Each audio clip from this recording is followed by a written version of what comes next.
अस्सलाम वालेकुम। We will talk about pre operative assessment.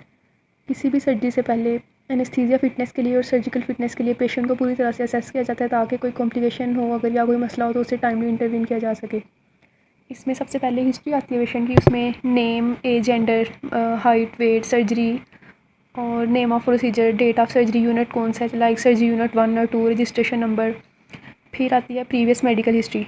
इसमें पूछना होता है डायबिटीज़ का, डायबिटीज़ है या नहीं है, और है तो अगर कंट्रोल्ड है या अनकंट्रोल्ड है। अगर कंट्रोल है तो विद मेडिकेशन है, विदाउट मेडिकेशन है। अगर मेडिकेशन ले रहा है तो कौन सी ड्रग्स हैं या इंसुलिन है और डोज़ कितनी है।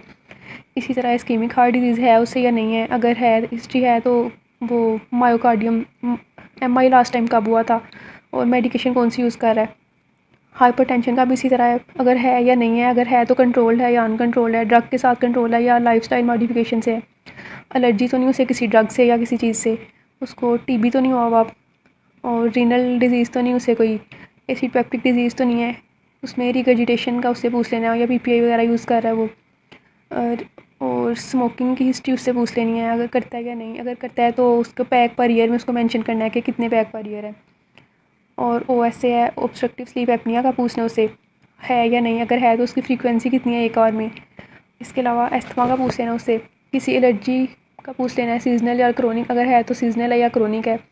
COPD का पूछ लेना है। डिस्निया का पूछना है कि उससे कोई सांस का मसला तो नहीं है, चलते हुए सांस तो नहीं चढ़ता या सोए हुए, और वो कोई उसको कोई खून की बीमारी तो नहीं है। कोएगुलोपैथीज का पूछने के लिए। ब्लीडिंग डिसऑर्डर, खून की बीमारी तो नहीं है और उसके लिए कोई मेडिकेशन तो नहीं यूज़ कर रहा, लाइक वारफेरिन या एस्पिरिन। उसको कोई जॉइंट डिसऑर्डर तो नहीं है। लीवर डिजीज़ का पूछ लेना है। CLD का पेशेंट तो नहीं है, वो हेपेटाइटिस B या C तो नहीं है, और उसको कभी फिट्स वगैरह तो नहीं पड़ते। और अगर फीमेल है तो उसका लास्ट मेंस्ट्रुअल पीरियड पूछ लेना है। कफ़ की हिस्ट्री ज़रूरी है इसमें, क्योंकि एनेस्थीसिया के लिए एयर वे मैनेज करना होता है ना, तो उसमें कफ़ और सोर थ्रॉट अगर हो तो फिर इन्फेक्शन के चांसेस ज़्यादा हो जाते हैं। और हिस्ट्री ऑफ हॉस्पिटलाइजेशन, प्रीवियसली कभी वो हॉस्पिटलाइज तो नहीं रहा हुआ, और पहले उसकी कोई सर्जरी तो नहीं हो, कभी उसको एनेस्थीसिया तो नहीं दिया। अगर वो दिया है तो उसकी कोई कॉम्प्लिकेशन तो नहीं रह चुकी उसे, और उसको ब्लड ट्रांसफ्यूज़ हुआ है कभी, अगर हुआ है तो उसका कोई रिएक्शन तो नहीं था। और ड्रग हिस्ट्री पूछ लेनी है, एस्पिरिन वारफेरिन वगैरह तो नहीं वो ले रहा। मेटाबॉलिक इक्विवेलेंट टेस्टिंग, इसके ग्रेड्स हैं, ये बाद में बताती हूँ। American society of anaesthetic status, इसके 6 ग्रेड्स हैं। ग्रेड 1 में नॉर्मल फिट पर्सन होते हैं। ग्रेड 2 में जिनको माइल्ड सिस्टेमिक इलनेस होती है और कंट्रोल्ड मेडिकल इलनेस। ग्रेड 3 में सिवियर मेडिकल इलनेस और uncontrolled but not life threatening medical illness. Grade 4 में life threatening medical illness. Grade 5 में patient not expected to survive. And grade 6 में brain dead patient for organ harvesting. और अगर patient emergency में आए तो इसमें से जो स्टेटस होगा पहले वो लिखना है और आगे E लिख लेना है। इसके बाद आते हैं एग्जामिनेशन पे। उसमें पल्स रेट, रिदम देख लेना है, BP चेक कर लेना है, रेस्पिरेटरी रेट और पैटर्न देख लेना है कि थोरैको एब्डोमिनल है, एब्डोमिनोथोरेसिक है। टेम्परेचर चेक कर लेना उसका, और रेस्पिरेटरी एग्जामिनेशन कर लेना है। उसमें चेस्ट साउंड सुन लेनी है, उसमें क्रैप्स तो नहीं है, वी स्ट्राइडर वगैरह तो नहीं आ रहा। और CNS में GCS ग्लासको कामा स्केल उसका देखना है, 15 में से कितने उससे ग्रेड्स आ रहे हैं। और CVS एग्जामिनेशन कर लेना है, हार्ट साउंड चेक कर लेनी है, इसमें मरमर्स वगैरह देख लेने हैं। रूम एयर पे ऑक्सीजन सेचुरेशन उसकी चेक कर लेनी है। पैलेट तो नहीं है, उससे जॉन्डिस तो नहीं है। सुपाइन देखने, उसके सिमेट्री वगैरह देखनी है कि वो नॉर्मल है, ताकि अगर स्पाइनल देना पड़े तो वो कोई मसला ना हो। GIT एग्जामिनेशन कर लेना, और अगर इसके अलावा कोई उसका मसला है तो वो। उसके बाद एयरवे, जनरल एनेस्थीसिया में एयरवे मैनेजमेंट मोस्ट इंपॉर्टेंट होती है, तो पहले सबसे एयरवे उसका इसमें देखना है। इसमें एक मालम पट्टी है, उसके ये 4 ग्रेड्स हैं। इसमें उसको कहते हैं पेशेंट को कि मुंह खोले और उसके ग्रेड चेक करते हैं कि अगर पूरा का पूरा सॉफ्ट पैलेट यूवला नज़र आ रहा है तो वो ग्रेड 1 होगा। अगर सिर्फ यूवला नज़र आ रहा है, सॉफ्ट पैलेट पूरा नहीं नज़र आ रहा तो वो ग्रेड 2।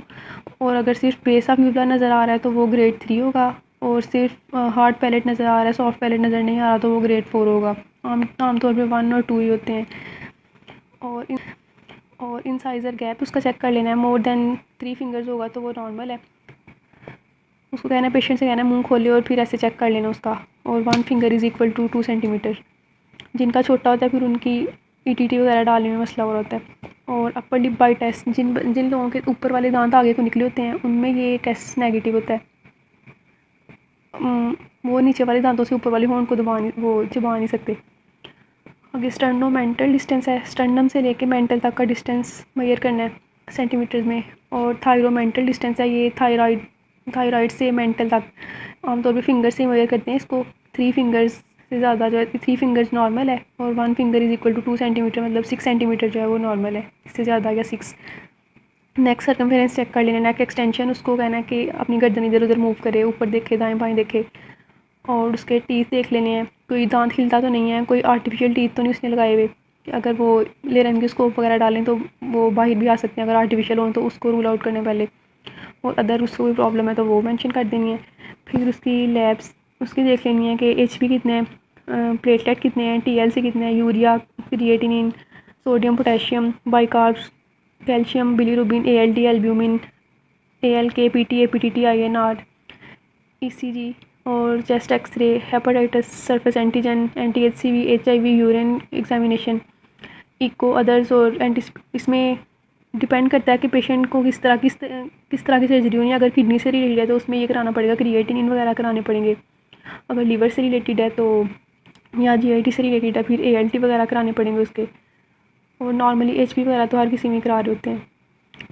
और अगर हार्ट का मसला है पेशेंट को तो उसकी ईसीजी पहले चेक कर लेते हैं। ये डिपेंड करता है सर्जरी पे किस चीज़ की है।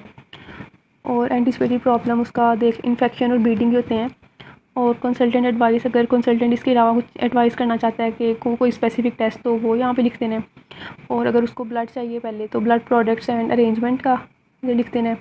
मेडिकेशंस कौन कौन सी उसको चाहिए होंगी वो, और प्लान उसका क्या है, यानी जीए का प्लान है, स्पाइनल का है, लोकल का है, तो वो यहाँ लिखना है। और डॉक्टर का नाम, डेट लिखनी है और स्टैंप लगानी, साइन करनी है, एंड दैट्स इट। और इसके अलावा था मेटाबॉलिक एक्विवेलेंट टेस्टिंग। ये होता है प्रिडिक्टर ऑफ कार्डियक फंक्शन। इसके भी ग्रेड्स हैं। ग्रेड 1 में sitting quietly at patient sitting quietly at rest. Grade 2 में walking slowly on level ground, toilet और मेक बेड। ग्रेड 3 में आता है doing light work around the house. Grade 4 में है walking on level ground at MPH, light house work वो कर लेता है। ग्रेड 5 में climbing a flight of stairs, walking up hills, move furniture, can move furniture. Grade 6 में आता है मॉडरेट रिक्रिएशनल एक्टिविटी वो कर लेता है, यानी डांसिंग वगैरह, मॉडरेट साइकिलिंग कर लेता है। अगर मोर देन 10 है तो वो मोर देन 10 में आएगा स्टर्नस स्पोर्ट्स और बास्केटबॉल वगैरह वो खेल लेता है। और 6 और मोर देन 6 जो है ना, ये नॉर्मल होते हैं।